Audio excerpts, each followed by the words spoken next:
Hey y'all, so I decided I was gonna do my hair while I talked about some of my experiences with studying abroad in Shanghai because it got really weird and crazy at some point.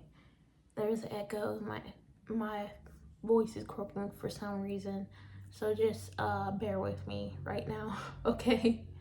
Um if you see me look down, I had just changed some of the people's names.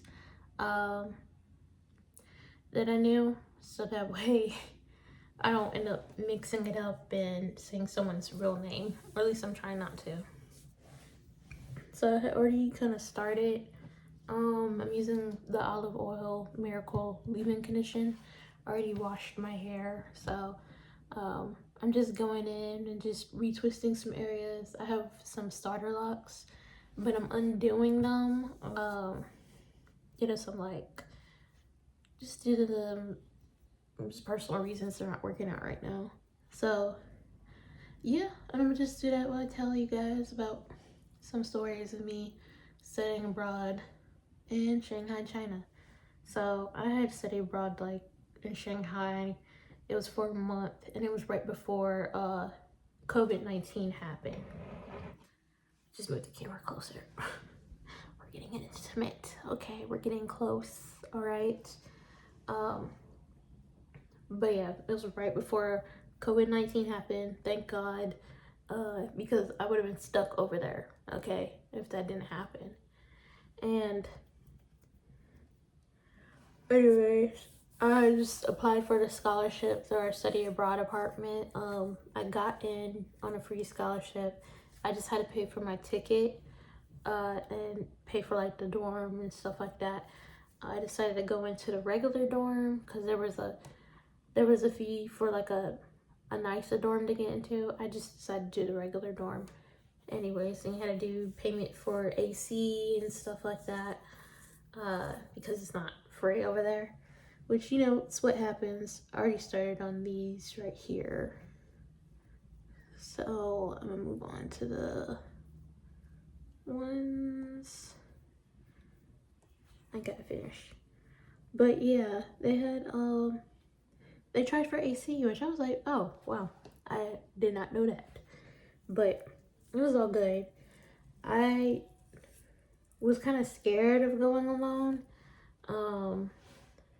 And especially my parents, well, mainly my mom. My dad was like, yeah, study abroad, go do it. But my mom was like, your parents were in the military. I'm in the military still. What if they see your military ID and decide to kidnap you? And I was like, I just don't think that's gonna happen. I think people have better things to do than kidnap me. I mean, if they do, that would suck. But I don't know. I just, I don't think that would be the reality of the situation. But, it's good to be cautious. But yeah, I had met up with a master student at the school, and we'll call him Marcus. And Marcus was he was a pretty chill dude. He was an older dude at the time. I say at the time because this was a couple years ago. I think I might be the same age he was now, but he was an older dude. He was an older black dude, which is important because that comes into it later as well. And we met up at the airport in Shanghai. It's a pretty big airport. It was nice that they had signs in like a whole bunch of different languages, thankfully. We ended up taking a taxi together to Fudan. And we met, I think it was at the West Gate. That was next to it was like right outside the study abroad dorms. And all the study abroad students met in like this rec center, where it was kind of like a chill lounge spot for students to study and everything. But it was where we were supposed to go to check in, and we got to see everybody. And it was so cool because there's people from all over the world there. There was people from Africa, people from Britain, people from different European countries, Sweden, Norway, people from Turkey, Russians too, people from different Asian countries as well. So it was pretty awesome to see, pretty awesome to meet different people.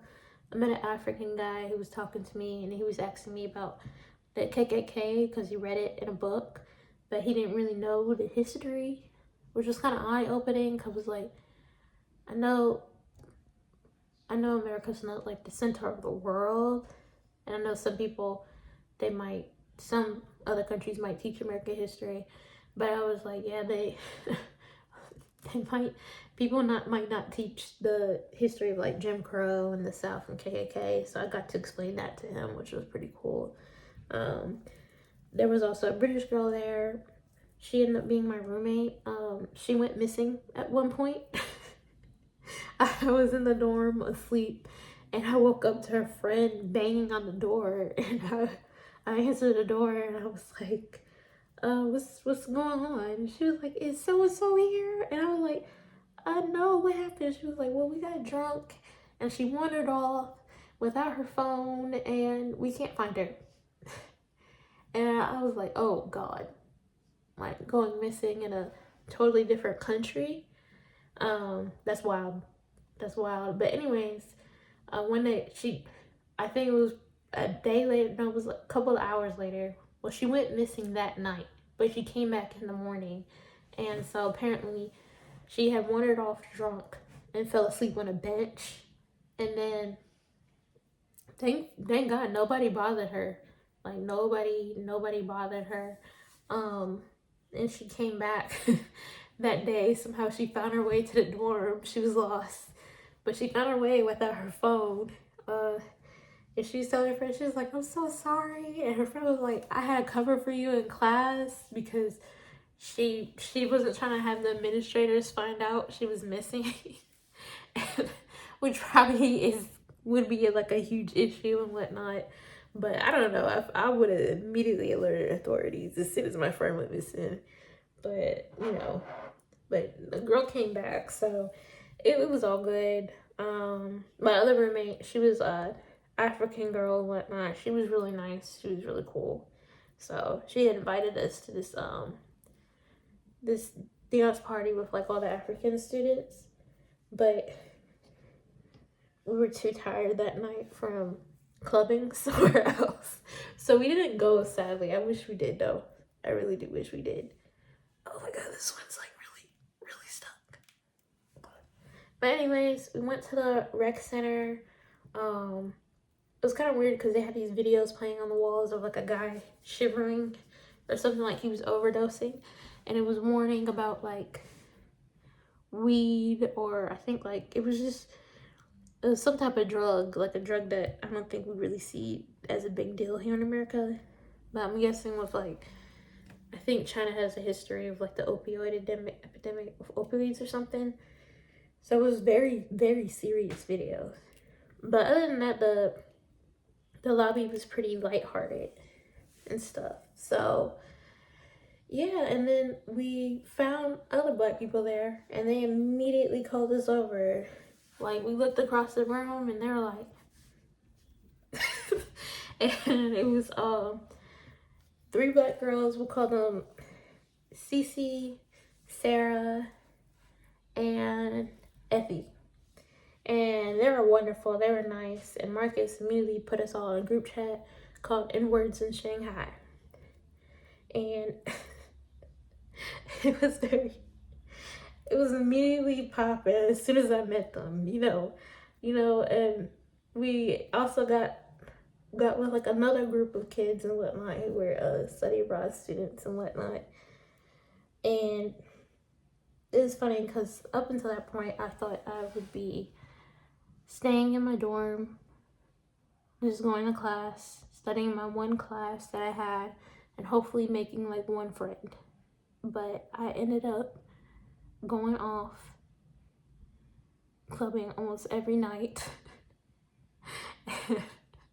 partying until I like injured my leg, and just having the time of my life over there in Shanghai, with a whole bunch of total strangers that I trusted with my life, that became like new family while we were over there in Shanghai for a month. So anyways, I think I'll probably save the clubbing more so for like part 2. But yeah, it was pretty amazing and whatnot. And for those who might like wonder what's it like being black in Shanghai, there were a lot of looks. There was a lot of stares. It was pointed out to me by one of the like Chinese American students, or I think Taiwanese American students. He had pointed out that like depending on if people were like Shanghai regulars, like if they stayed in Shanghai, or to stay in rural parts, depending on who looked at us. So people who were from like the country or more like rural parts where it was more like one culture, one population, they would stare more, versus people who lived in Shanghai and was used to foreigners. They didn't really like stare at all. But yeah, we would just get a lot of looks, especially as a group. I already kind of knew what it was beforehand, so I wasn't too shocked. Some days I felt like I was Beyonce and I was just famous and I was just loving attention. And then some days I just felt like I was in the zoo and I was being expected. But you know, it is what it is. I think the weirdest part was people would touch my braids because I had braids then. And we were in like a museum one time and I was standing with, I think, this girl from Norway, and I just felt something behind me just go like that on my back. And then the girl, she turned and she said, "Did someone just touch your hair?" And I was like, yeah, apparently they do that here with us. They just touch our hair. And not excusing it, but I did know what I was getting into when I got on that flight. So that happened. And like one time outside a club, I was kind of lit, kind of drunk, and it was like 3 to 6 cabmen just came up because they're waiting for like drunk foreigners to come out to drive and whatnot, or club regulars, and they were talking in their language, and they were just touching my hair behind my back, and I did not care. I did not care. I was just standing. I should have been more cautious and I should have cared, but I was so gone at that point. I was just like, and the others were looking at me like, is this happening? You know? We also, as Black people in Shanghai, we also weren't allowed in certain clubs. Like for my birthday, they all wanted to go to the club and they got with the promoter, and they had one club planned out. And this is the other study abroad students too. So like there was Josh, who's Asian American, Daniel, who's Asian American, Brad, who's white, Amelia, who's Italian. You know, all the Americans were from California.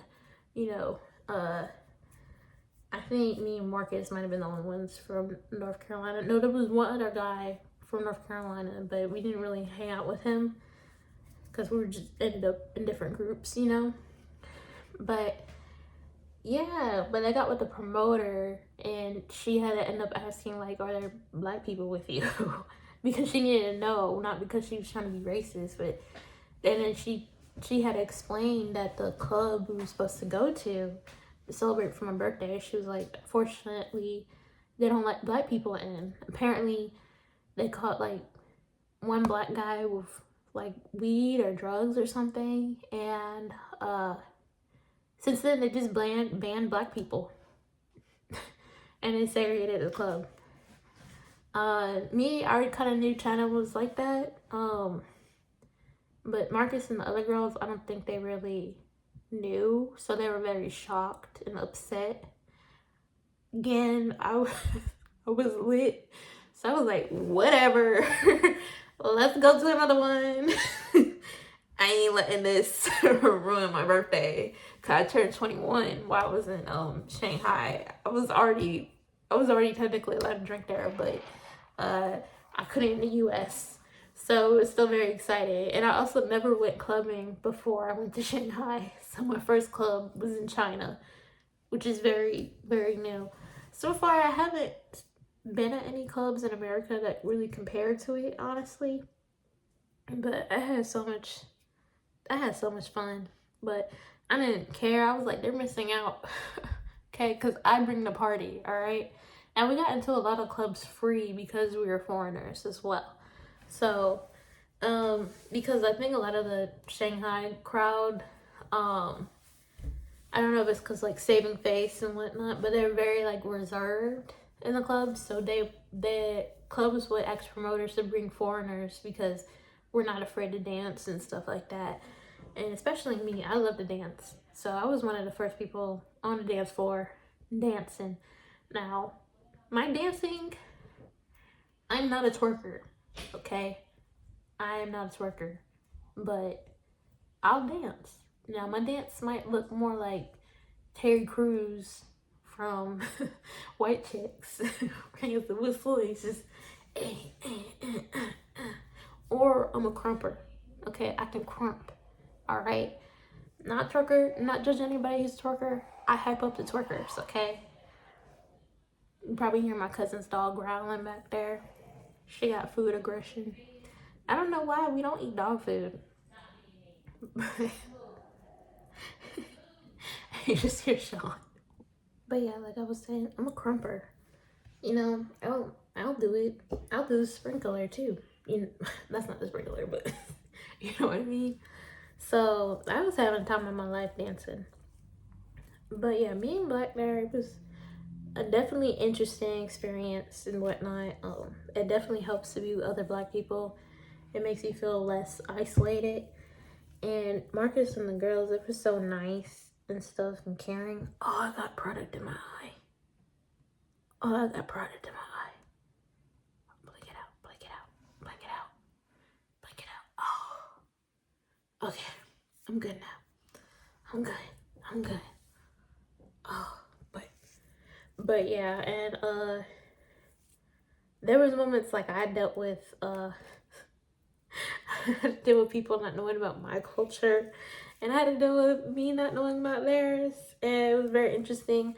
Like towards the end of the trip, I had decided to take my braids out, so my hair was curly. The shrinkage hit harder than I thought it would, and you know it wasn't giving the boudin like I wanted to. But anyways, I still rocked it and whatnot. And I went to dinner with everybody, and one of the guys, Josh, he noticed my hair.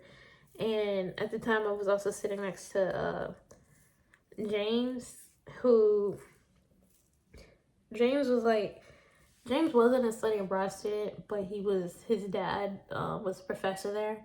So he would just show up on the trips. And for a while, it was just like this mysterious kid where everybody was like, does he go here? Or is he? But he'd go on the field trips. He'd meet us everywhere. He was cool. He was cute too. But I was in a relationship at the time. So I'm not in a relationship now. That's why I can say these things. But anyways, yeah, I was sitting next to James, and like Josh saw my hair, and he was like, Dominique, you cut your hair? And James turned to me where his face was away from Josh, and he was like, don't say anything, don't say anything. And he went to Josh, he was like, yeah, she cut it. Like she cut all her hair off. Like, you see that? And he was like, yeah. He was like, it's cute though. But he was like, wow, you just really cut your hair. And I was like, Josh, I did not cut my hair. I was like, it was braids. It was fake. And I was like, sir, you might be a minority, but you were not around black people in California. But it was fine though, because I had a learning curve too. Because Josh, we were on like this party bus one day, and we were drinking soju. It wasn't even really a party bus though. It was just like a bus, and someone brought a speaker on. Everybody was frustrated because they advertised it the wrong way. But we were on the bus trying to go to a club, and then Josh, he took some soju or some type of alcohol in the back, and we were all drinking it and stuff. And I look back, and his face was red. Like, it was red, like really, really red. And I was like, "Are you okay?" I was so scared.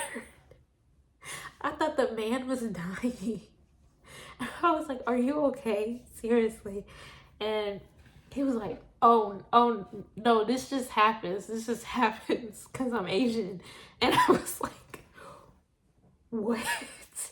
I think it's this thing called Asian flush or something like that, where I don't know how it works or biologically what it is, but I guess when they drink alcohol, when Asian people drink alcohol, they can turn really red. I was so confused. I thought this man was having an allergic reaction because his face was red. But you know, you live and you learn. And I was like, see, this is how you know I don't hang out with Asian people back at my school, which is a HBCU, you know. But it was hilarious. Everybody was laughing on the bus and whatnot.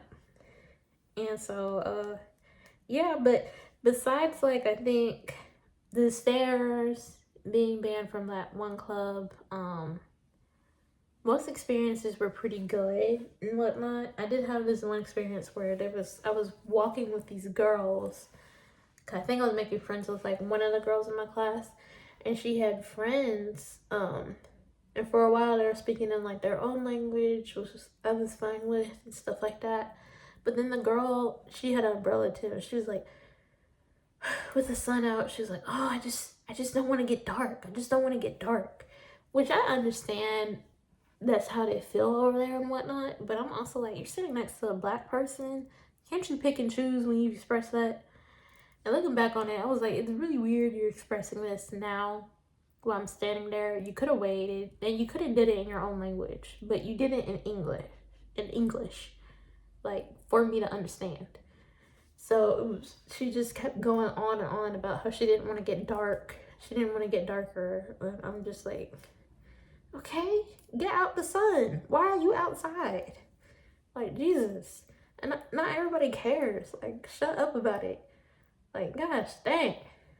I get you're concerned about it or whatever, but why are you saying this for me to hear? And I'm like, you could have said this, expressed this in your own language, but you did it in English where I can distinctly understand it.